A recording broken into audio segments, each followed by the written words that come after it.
네, 아침 가운데 홀리사로 함께 하시는 여러분 모든 자리 가운데 주님께서 함께 하시며 여러분의 예배를 받아주시고 여러분의 기도에 모든 음성을 들어주시는 줄 믿습니다. 오늘 우리에게 주신 말씀 함께 읽도록 하겠습니다.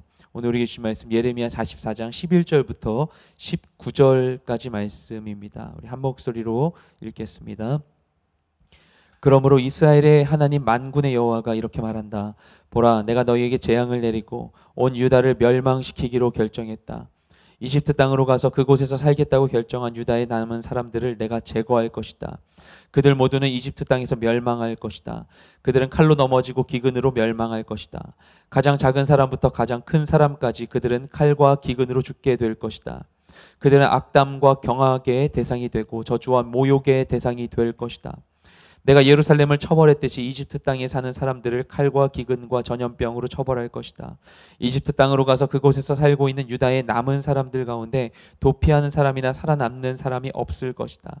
그들이 돌아가 살기를 갈망했던 유다 땅으로 돌아가지 못할 것이다. 몇몇 도피하는 사람들을 빼고는 그들이 돌아가지 못할 것이다. 그때 그들의 아내들이 다른 신들에게 희생제물을 태운 사실을 알고 있는 모든 남자들과 그 곁에 서 있던 모든 여자들과 이집트 땅 바드로스에 사는 백성의 큰 무리가 예레미야에게 대답했다. 당신이 여호와의 이름으로 우리에게 선포한 말에 대해 우리가 귀 기울이지 않겠습니다. 우리 입에서 나온 모든 말을 우리가 반드시 실행할 것입니다. 우리는 우리와 우리 조상들과 우리 왕들과 우리 관료들이 유다의 성읍들과 예루살렘의 거리에서 했던 그대로 하늘의 여왕에게 희생제물을 태우고 전제물을 부어드릴 것입니다. 그때는 우리가 먹을 것도 많았고 우리가 부유했고 우리가 어떤 재앙도 보지 않았습니다. 그런데 우리가 하늘의 여왕에게 희생제물을 태우고 전제물을 부어드리기를 멈춘 그때부터 모든 것이 부족했고 칼과 기근으로 우리가 멸망당했습니다. 그리고 여자들이 말했습니다. 우리가 하늘의 여왕에게 희생제물을 태우고 전제물을 부어드릴 때 우리 남편들의 허락 없이 하늘 여왕의 형상대로 제사용 과자를 만들고 전제물을 부었겠습니까? 아멘. 유다가 바벨론에 의해서 멸망한 후에 바벨론 왕 느부갓네살은 유다 지역 가운데 그다리아라고 하는 사람을 총독으로 세워서 유다의 잔류민들이 그곳에 남아 살게 조치를 했었습니다. 그래서 바벨론의 치하에서 유다의 안전한 새로운 삶이 시작되는 것 같았어요. 하지만 그다리아는 취임한 지 불과 2개월 만에 이스마엘이라는 사람에 의해서 암살당하게 됐죠. 그렇게 해서 바벨론이 세워졌던 유다의 질서는 순식간에 무너지게 됩니다. 이런 혼란의 상황 속에서 그때 군대 장관이었던 요하난이라는 사람과 남은 이스라엘 사람들은 두려워하게 됩니다. 바벨론이 임명했던 총독이 죽었고요. 그리고 바벨론에서 파견됐던 사람들도 함께 죽게 되자 이것에 대한 책임들을 자신들이 물지도 모른다는 그런 두려움이 그들에게 엄습했습니다. 자신들이 이 바벨론 왕으로부터 보복을 당할지도 모른다고 생각했던 것이죠. 이런 상황들 가운데 그들의 판단이 흐려지게 되었고 결국 그들이 선택한 것은 이집트로 피신하는 것이었습니다. 그래서 그들은 그 계획이 어떤지 예레미야를 통해서 하나님의 음성을 듣고자 했어요. 예레미야는 하나님의 뜻을 따라 말하게 되는데 이집트도 안전한 곳이 되지 못한다는 것. 그래서 유다 땅에 그냥 남아 있어야 한다는 하나님의 뜻을 전하게 됩니다. 하지만 이들은 예레미야에게 그 뜻을 구했음에도 불구하고 예레미야를 통한 하나님의 음성을 거부하고 결국 그들이 원했던 대로 이집트로 떠나게 되었습니다. 그리고 하나님의 말씀을 거부하고 이집트로 가서 그들이 어떤 생활을 하게 되는 것인가? 하나님은 그들이 하나님의 뜻을 거부하고 떠났음에도 불구하고 그곳 이집트에서 계속해서 예레미야를 통해 그분의 뜻을 알려주십니다. 그런데 그들은 그곳 가운데에서 자신들의 죄를 뉘우치고 새로운 삶을 살아내기는커녕 오히려 이집트에 와서 우상 숭배를 멈추지 않고 다시 시작하게 됩니다. 그런 이들을 향하여서 하나님께서 예레미야를 통해 다시 한번 경고하신 내용이 바로 이 44장의 내용이고요. 어제 그 읽었던 본문은 하나님이 먼저 유다에 있었던 내리셨던 그 심판과 멸망의 원인이 무엇인지를 지적하는 내용이었습니다. 그래서 바로 우상숭배의 죄악이었죠. 그리고 오늘 본문에서 하나님은 이집트에 있는 이 유다 잔류민들의 죄악도 지적하십니다. 우리 11절부터 14절 말씀을 먼저 읽겠습니다. 그러므로 이스라엘의 하나님 만군의 여호와가 이렇게 말한다. 보라, 내가 너희에게 재앙을 내리고 온 유다를 멸망시키기로 결정했다. 이집트 땅으로 가서 그곳에서 살겠다고 결정한 유다의 남은 사람들을 내가 제거할 것이다. 그들 모두는 이집트 땅에서 멸망할 것이다. 그들은 칼로 넘어지고 기근으로 멸망할 것이다. 가장 작은 사람부터 가장 큰 사람까지 그들은 칼과 기근으로 죽게 될 것이다. 그들은 악담과 경악의 대상이 되고 저주와 모욕의 대상이 될 것이다. 내가 예루살렘을 처벌했듯이 이집트 땅에 사는 사람들을 칼과 기근과 전염병으로 처벌할 것이다. 이집트 땅으로 가서 그곳에서 살고 있는 유다의 남은 사람들 가운데 도피하는 사람이나 살아남는 사람이 없을 것이다. 그들이 돌아가 살기를 갈망했던 유다 땅으로 돌아가지 못할 것이다. 몇몇 도피하는 사람들 빼고는 그들이 돌아가지 못할 것이다. 아멘. 하나님께서는 유다의 죄악, 특히 우상숭배의 죄로 인하여서 그들에게 주셨던 그 땅이 더럽혀졌고, 그리고 그들과 하나님 간에 맺었던 언약을 그들이 파기했기 때문에, 일방적으로 파기했기 때문에 유다에게 결국 멸망의 심판을 내리셨습니다. 이집트로 건너오게 되었던 유다 잔류민들 모두가 그 사건을 직접 경험하고 목격했어요. 그리고 하나님께서는 그 일이 그냥 있도록 하지 않으시고 선지자들 통해서 그 일들을 실시간으로 해석해 주셨습니다. 이것이 그들 조상의 죄, 또한 그들의 죄로 인한 것이라고 말씀해 주셨죠. 하지만 그들은 하나님께서 그것을 보여주시고 경험케 하시고 들려주셨음에도 불구하고 그 일로부터 아무것도 배우지 못했습니다. 계속해서 선지자를 통해서 경고하셨음에도 불구하고 굳이 이집트로 와서 이곳에서 다시 우상숭배의 죄를 범했습니다. 이들은 자신들의 안전을 위해 스스로 선택했어요. 이집트로 가는 것에 대해서. 이집트에 있으면 바벨론의 위협으로부터 안전하리라 기대했습니다. 하지만 하나님을 떠난 그 어떤 곳도 결코 안전지대가 될 수는 없습니다. 장소도 바뀌었고 환경도 바뀌었지만 새로운 곳에서 그저 이전에 하던 죄악을 반복할 뿐입니다. 하나님께서는 이런 이들의 죄악의 실상을 드러내세요. 그리고 앞서 유다에 행하신 것과 마찬가지로 여전히 이집트에서 죄를 행하고 있는 이들 또한 멸망시키겠다고 말씀하십니다.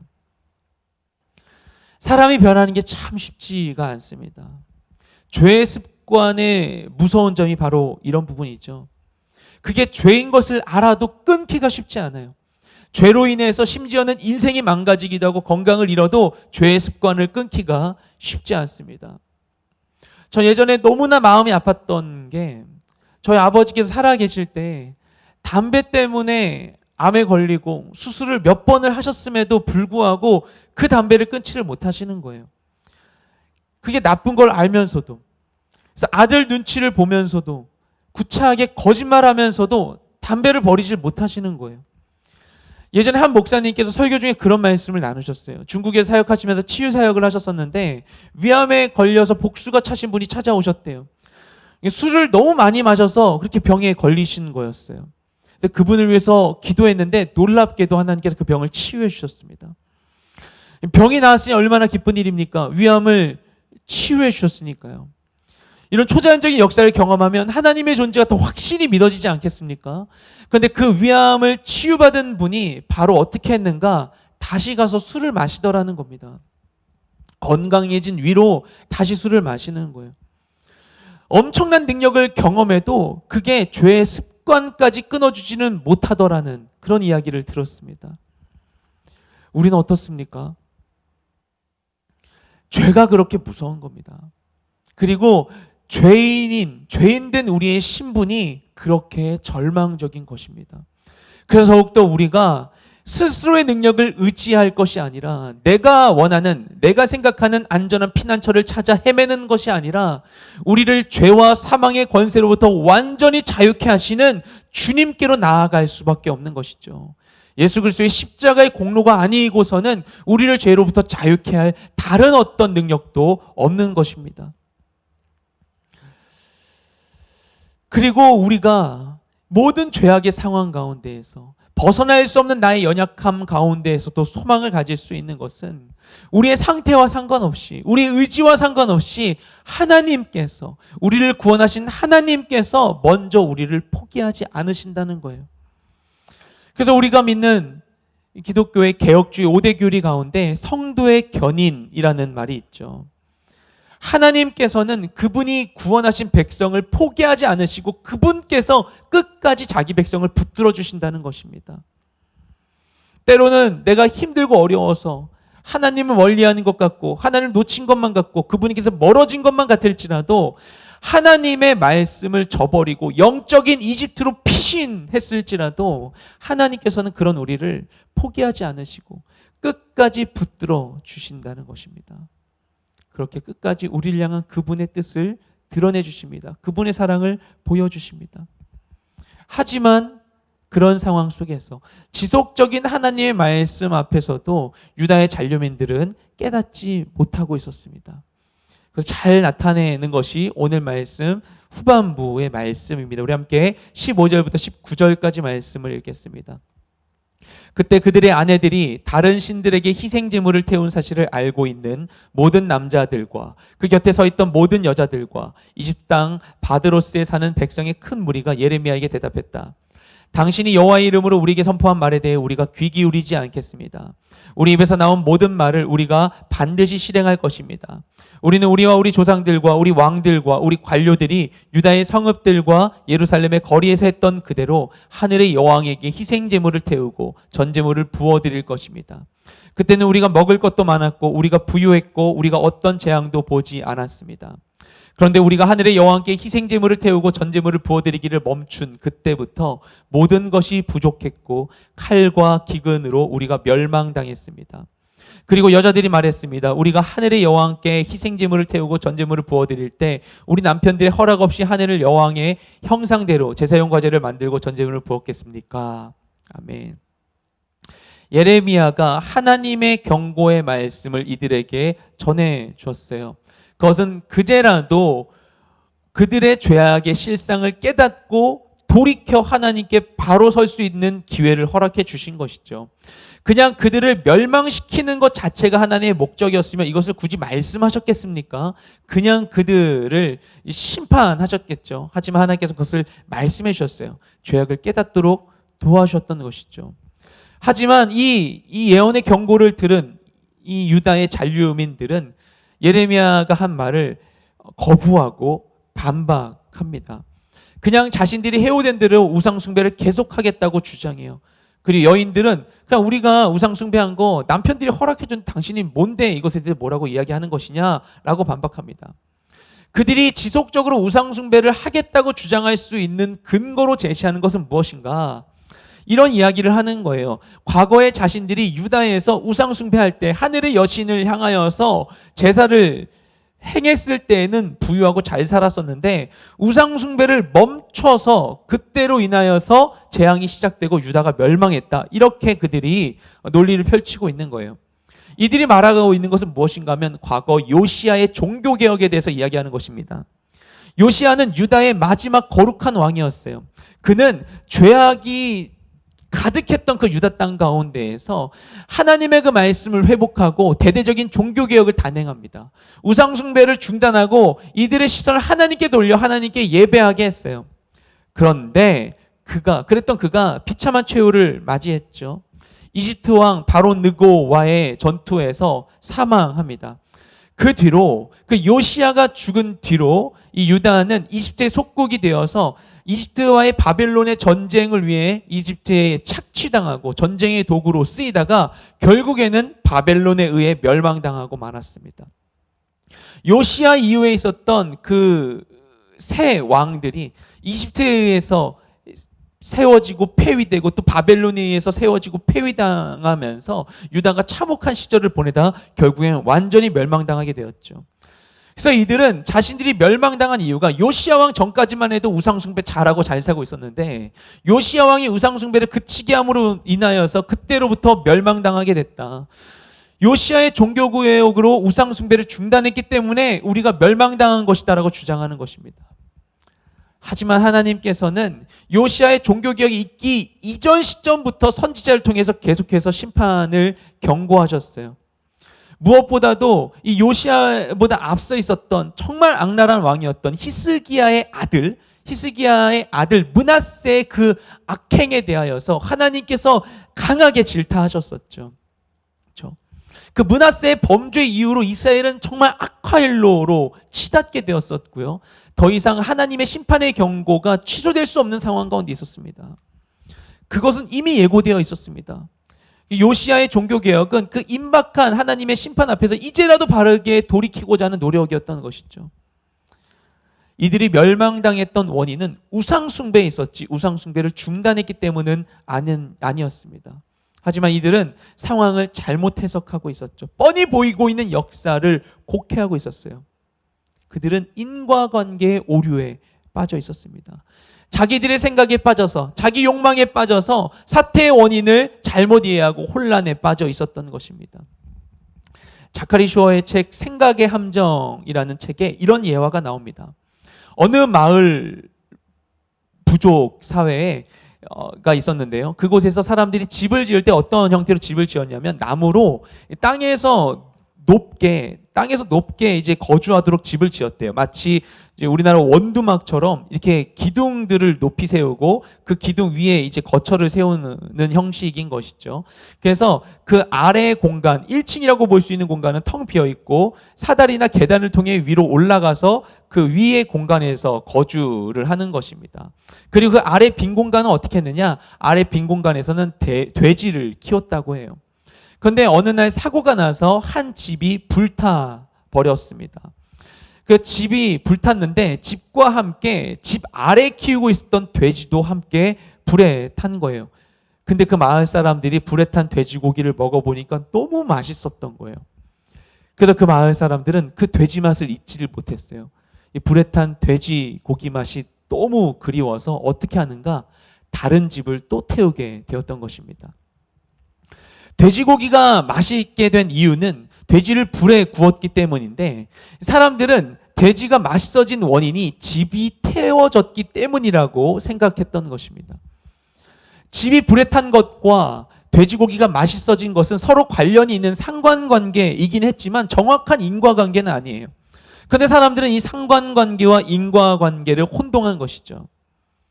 그것은 유다의 잔류민들도 마찬가지였습니다. 그들은 자신들이 당한 심판의 인과관계를 잘못 이해하고 있었습니다. 왜 그런 것인가? 궁극적으로는 하나님과 그들이 바른 관계에 있지 않았기 때문이에요. 그래서 그들은 하나님과 그분이 가지고 계신 계획을 신뢰하지 못했습니다. 자신의 욕망에 눈이 가려서 진리의 하나님을 거부하게 되니 상황을 바르게 보고 이해할 수 없었던 것입니다. 그들의 욕망이, 그들의 두려움이 하나님과 그들 사이에 있는 모든 하나님의 음성을 들을 수 있는 모든 경로를 차단하고 노이즈를 발생시키고 그들의 시선을 흐리게 만들었던 것이죠. 이 심판을 주셨던 하나님이 계획하신 그 회복의 큰 그림을 보지 못했어요. 하나님이 주실 온전한 회복에 대한 약속보다 당장에 누릴 수 있는 물질과 쾌락이 더욱 크게 보였었던 것입니다. 그렇게 자신을 믿고 자신을 신뢰하고 하나님을 신뢰하지 못하니 자신의 계획을 붙들다 보니 결국 자신들의 상황을 바르게 보지 못하고 하나님의 음성을 들을 수 있는 지혜도 상실하고 말았던 것입니다. 하지만 하나님은 어떻게 하십니까? 하나님은 이들을 끝까지 포기하지 않으셨어요. 그래서 하나님께서 유대의 남은 자들이 하나님의 뜻 가운데 설 수 있도록 계속해서 선지자 예레미야를 붙여주십니다. 이들이 그곳에 남게 되었을 때에는 예레미야가 끌려가던 예레미야를 풀어줘서 예레미야가 유다의 잔류민들과 함께 할 수 있게 도와주셨고요. 이들이 하나님의 뜻을 거부하고 이집트로 갈 때에도 예레미야가 동행할 수 있도록 도와주십니다. 그래서 지속적으로 말씀을 해주세요. 물론 예레미야를 통해서 전해지는 그 말씀들이 당장의 심판의 경고입니다. 듣고 싶지 않은 이야기들이 그 안에 있죠. 그 말의 액면만 들으면 하나님이 심판을, 멸망을 원하시는 것 같아요. 하지만 하나님 원하신 것은 이들의 온전한 회복이었죠. 온전한 회복을 위하여서 그들에게 있는 이 죄를 남겨두실 수가 없는 거예요. 가장 먼저 죄를 털고 씻을 수 있는 하나님의 조치가 필요했던 것이죠. 우리의 회복을 위해서 하나님은 먼저 죄에 대해서는 심판하십니다. 명현효과라는 말이 있죠. 우리가 질병이 치유될 때, 질병이 치유되는 과정에서 일시적으로 이 질병이 악화되는 것 같은 현상이 일어날 수 있는데 그것을 일컬어서 명현현상이라고 합니다.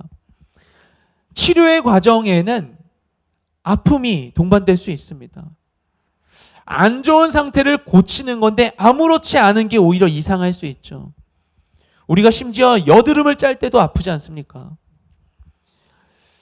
하물며 죄와 사망에서 그 가운데에서 생명으로 돌이키는데 어찌 좋은 일만 있을 수 있겠습니까?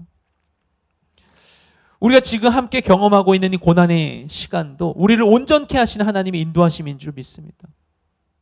어떤 상황 가운데 있을지라도 그 하나님의 진리의 말씀이 나의 마음을 아프게 할지라도 하나님께 진리의 빛으로 나를 비출 때 그 빛 가운데 드러난 나의 모습이 너무나 보고 싶지 않은 모습일지라도 그 모든 상황 가운데에서 그냥 이것을 외면하고 거부하고 다른 길로 돌이키는 것이 아니라 하나님이 보여주시는 나의 죄악의 그 참혹한 실상을 외면하는 것이 아니라 더욱더 그 상황 가운데 크신 하나님을 바라보고 그분의 빛을 더욱 강하게 비춰서 온전하신 그분의 계획을 바라보고 신뢰할 때 그때 우리는 우리에게 주어진 모든 현실을 바르게 이해할 수 있습니다.